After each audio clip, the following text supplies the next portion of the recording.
xanaa dañoo feebar wala seen dara doxul. lu tax doxul da ngay taqalee fiir ba sonn da ngay taqale ay fiir ba sonn.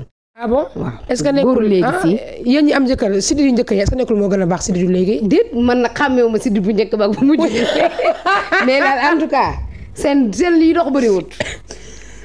li taxaw am koy dugal. tànko yaa ngi may rey dana ma dugal man xale bi dana ma dugal yéen tamit tàqale leen ma ak bàjjen dina ma dugal. ah non jumbo yi la. non mën na nekk jumbo yi. parce que am na ñoo xam ne dañuy bañ yenn lekk yi parce que dañ naan dafay daal di wàññi seen kattan. li dox daal bëreetul xam naa ne. li dox bëreetul. est-ce que tamit duñu xoolaat mbir yi comme par exemple ni ñu la daan dàqajee yow. léegi jigéen ñooy dàq ji góor ñi. non est-ce que nekkul dañuy wàcc jàdd fenn. wala ñu toog am benn ci lukku bi. loolu moo tax ñu ñëw di sonn infidélité bi moom dafa bëri. sañ nañ ko. ok sañ nañ ko. mais en tout cas daal léegi moom. jigéen buy dàq góor dañ lay dàq ji.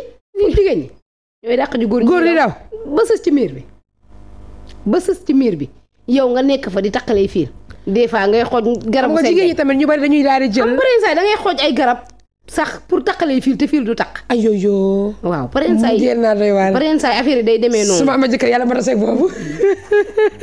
par exemple du taq da ngay taqalee fiir ba sonn. mu bay kon nag façon góor yooyu na jigéen ñi yeewu buñ la jaral xuloo. buñ la jaral xeex. d'accord est-ce que nekkul tamit laata émission bi di jeex léegi mu jeex sax mais may leen ma tuuti est-ce que nekkul tamit jigéen ñi liñ doon def bu njëkk lañ ko bàyyi wala seen yaay yi waxuñu leen ne da ngay woddoo sëru parce que ñu bari dañ ñaan man du ma woddoo sëru dafa xeewi man du ma takk feri ji dafa xewi. mais am na ay cristal lay sol. am na ñu nekk seen soldaar yi nekk.